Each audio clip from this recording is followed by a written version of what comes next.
So I want to do a little bit of a channel update. I don't really have my thoughts put together for this. I'm just going to talk. I'm just going to update you guys on what's been going on, let you know what I've been up to within Grand Archive. We're kind of at a time where things are starting to slow down for the Phantom Monarch season. We're getting towards the tail end of it. I know there's a lot of excitement starting to come out as spoilers are being released for Radiant Origins and the Pantheon cards are starting to come out. I know I'm getting really excited, and we're starting to see those Pantheon videos from the Creators Summit as well. So there's a lot of great content right now. So really, I guess I'm kind of right now, I'm a little bit in y'all's shoes. Really, I'm just kind of enjoying the content that people are putting out. But that doesn't mean that there hasn't been plenty of stuff going on in the Murgledew world as well. And I kind of wanted to fill you guys in. So I guess I'll start with, I think, probably one of my most exciting announcements. We have just wound down the end of the playmat sales. So there were 2 waves for the Arasana playmat. And just this week, we finally finished shipping out all of the Wave 2 playmats. That doesn't mean that this playmat is going away. It still will be available. I've got 2 cards that are releasing. I've got a Power Cell as well as a Pantheon Barrier. I am so happy with how both of these turned out, and I'm so fortunate to be able to work with the artist Ken Mako again. He's a Grand Archive player and a terrific artist, and he really knocked it out of the park on both of these cards. So be sure to check them out. I'll have more information soon, but just know they are coming soon. Believe it or not, I was accepted into the Creators Guild for the Phantom Monarch season. And I want to thank all of you for watching my content and supporting me. But yeah, believe it or not, I am now in the Creators Guild. So this happened a few weeks ago. I haven't received any of the rewards that you get for being a part of the guild.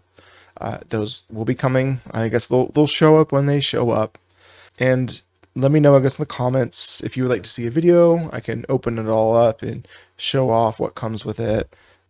But I think this really goes a long way in showing that even though I am somebody who can be quite critical about Weaves of the Shore and some of their decisions, they still see value in the content that I'm making. And even when I speak my mind and say kind of what I like, but also very clearly what I dislike about some of their decisions, they are okay with that, even going as far as Silidar, the lead developer for Grand Archive, even making a comment to me in one of my most critical videos saying that he liked the video. And that's now backed up not only with words, but them also seeing me as somebody that they want to support and that they want to encourage by letting me join the Creators Guild. So I want to thank everybody for viewing and supporting me, and I want to thank Weaves of the Shore as well for, I guess, seeing something there with my content. So thank you. Thank you. All right. Okay. I'll mention this quickly. I thought it was quite cool, and then I'll move over to some things I think are maybe a little bit more interesting that have less to do, I guess, with like, my channel and what's been going on, kind of with like my content. We'll talk about other stuff too. Don't worry. One more thing. I had a little bit of an unexpected moment of success. Some of you may have seen it on TikTok. So recently I uploaded my Bad Apple stop motion Grand Archive video onto TikTok. I put it on YouTube as well, but I put it on TikTok and it blew up. It really blew up. It did okay on YouTube, but on TikTok, I am currently sitting at 1.2 million views. I think over 100,000 likes. It kind of went crazy. I still can't believe that I have a video now with over 8 million views, even if it's not on, YouTube, which is kind of my home.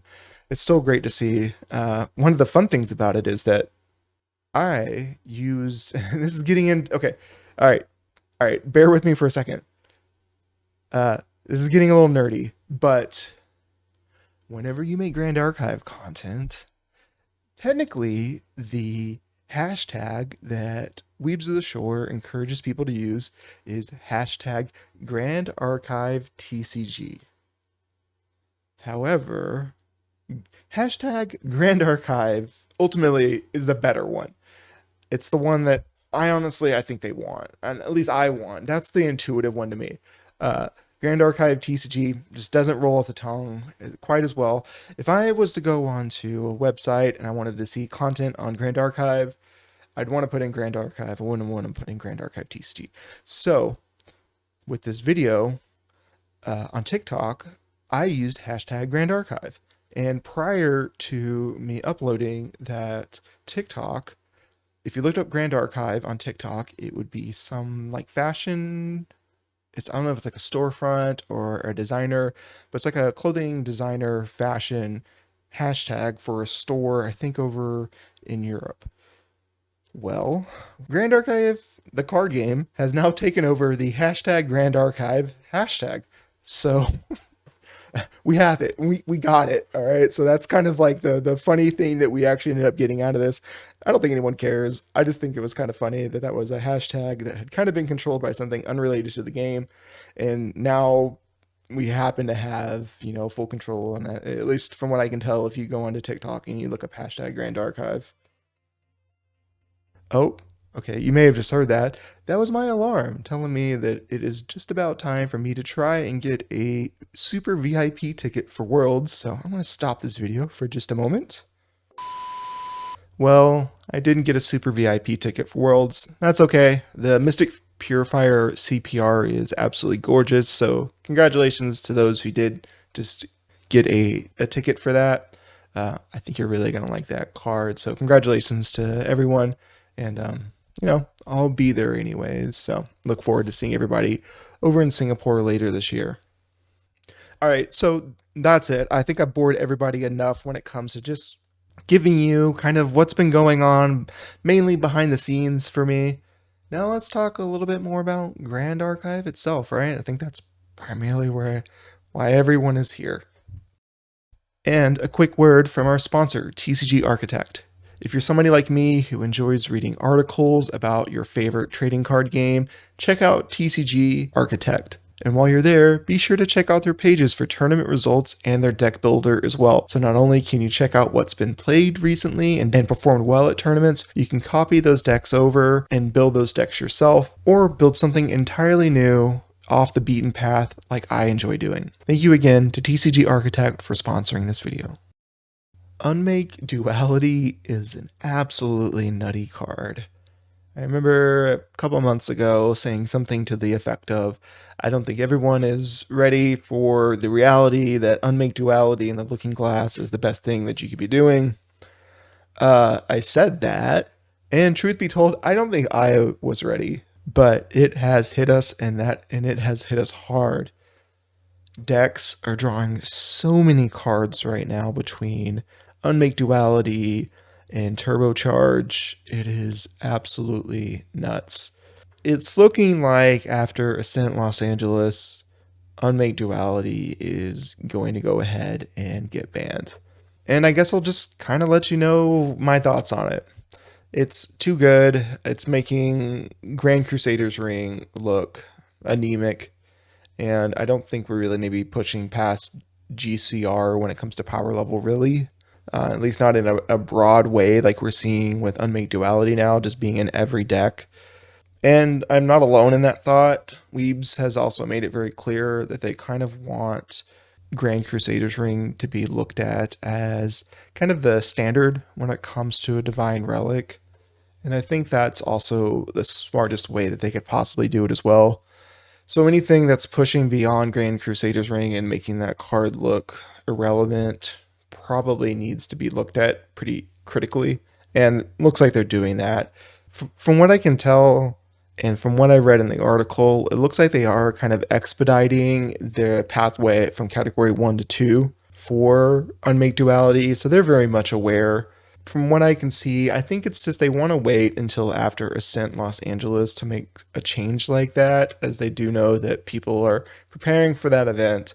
So if I was to guess, and hopefully this isn't too cynical, but I imagine Monday after Ascent Los Angeles, which is I think when the next ban announcement will come, that will say category 3 for Unmake Duality, and that card will be going away. So we've got a little bit more time with Unmake Duality, and then it'll be going away. And I can say all kinds of things as to why I think that is the best decision. For one thing, Grand Crusader's Ring is a divine relic that is largely available.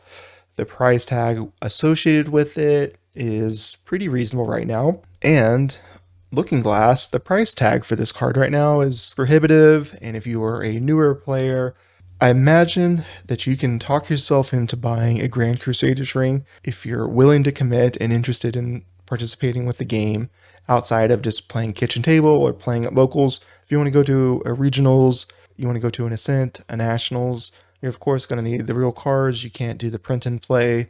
A Grand Crusader's Ring, I think, fits within most people's budget. Of course, like I've said before, you never want to shop with other people's wallets, and what is an acceptable price for you may not be a reasonable price for someone else.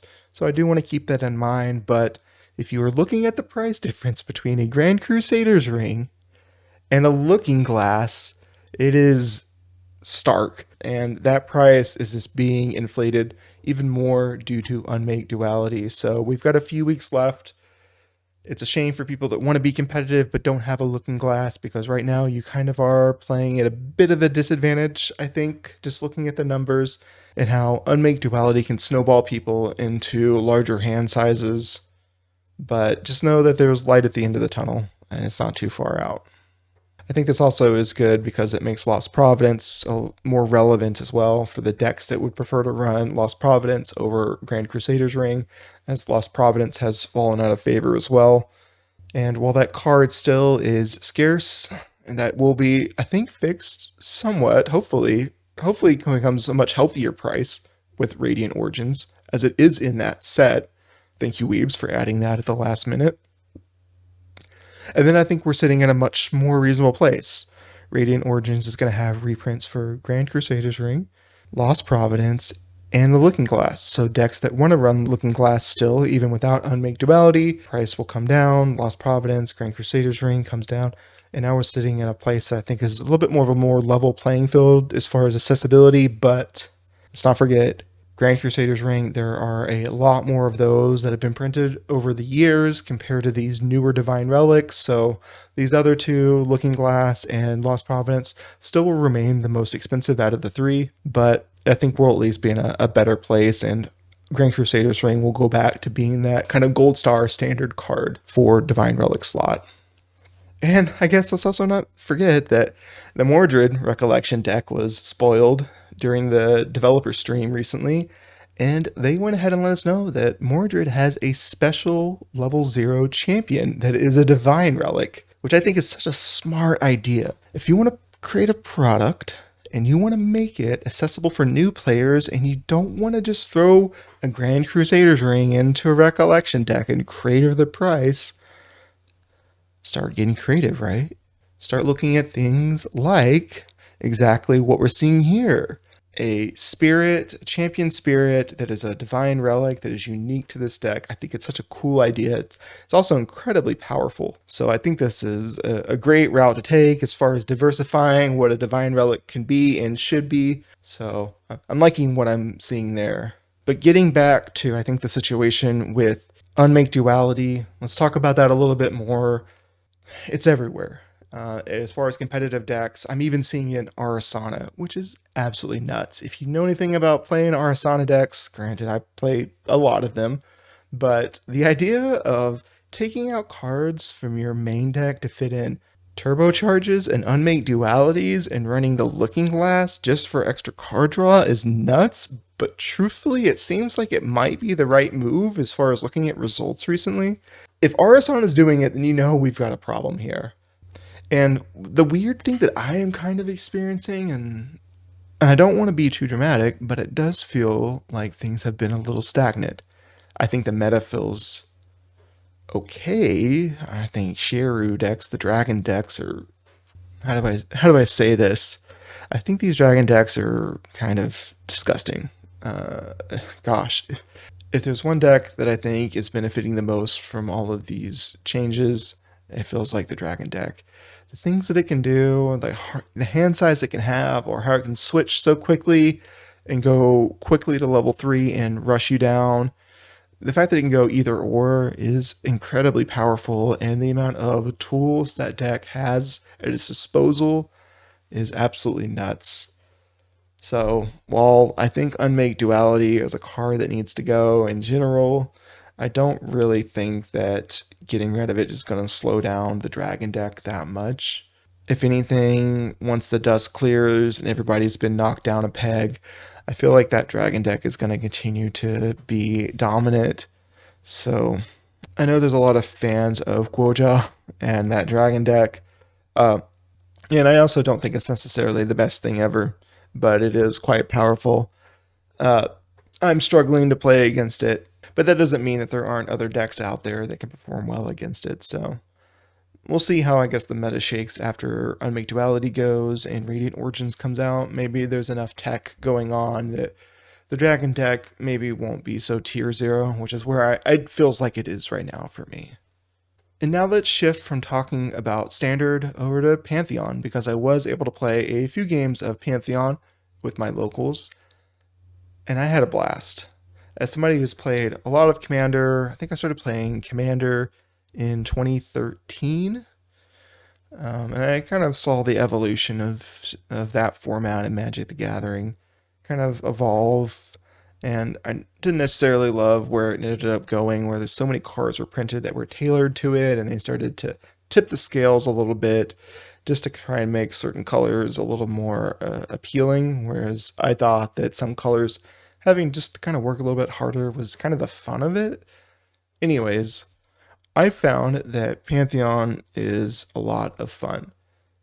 Not having cards that just a singular card that is just so powerful in a vacuum. Instead, it feels like the power level is quite flat for the most part. Of course, there's outliers, and a lot of decks are building up to certain cards that are really kind of haymakers.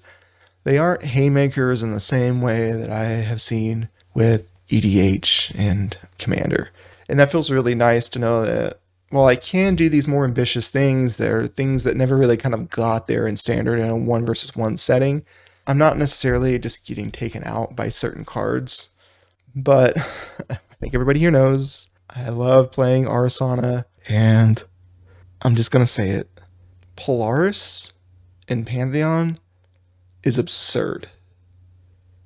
And I don't know what they do about it. It's in the precon, so I guess they're okay with it. But my god, that card is nuts in Pantheon. I don't know how ally-focused decks survive in Pantheon if there's an Arasana player at your table. There's certainly ways to do it. Blanche is a heck of a card, so maybe that is something that people just need to have in their deck just by default. But oh my gosh, that card, Polaris, that is something else. It was already disgusting at times in Standard, and Pantheon it's just that much more crazy. Other than that, I'm really loving the format. I think it's really cool. I think also just kind of me being who I am, I'm more of a brewer. I don't play a lot of meta decks. I'll bring them out every once in a while when one kind of appeals to me, but my preference is to play non-meta brews that I come up with. At my locals, nearly every week I'm playing something different, some new idea that I wanted to try, things that maybe I hadn't seen played before. And Pantheon, I think, really speaks to me on that level. If you're interested, maybe I'll do a deck tech. Let me know, I guess, in the comments so I can do a deck tech on my current Pantheon deck. I might have to wait until we get the rest of the cards for Radiant Origins so that the deck is actually relevant for next season when we have all the Pantheon cards. But from what I've played so far, my Fire, Aster, Arasana deck is a lot of fun to play. And I'm really proud of how it's turned out. So let me know. I'll probably wait a few weeks to do the video, but if people want Pantheon deck ideas, I can certainly share mine. And I'd like to go ahead and thank you for watching the video today. Thank you for spending some time with me and listening to me yap. I'd love to know your thoughts too about things that I've discussed today. Let me know what you think about all of this, if anything kind of stood out to you and maybe you had an opinion that was different than mine, or you wanted to give your 2 cents on something that I've said. I think the most enjoyable part for me of making videos is reading everyone's comments afterwards and getting everyone else's opinions. it's really cool to see what everybody else has to say. So encourage you to share if you feel inclined to. If you wouldn't mind hitting the subscribe button, hitting the like button as well, it greatly helps me spread the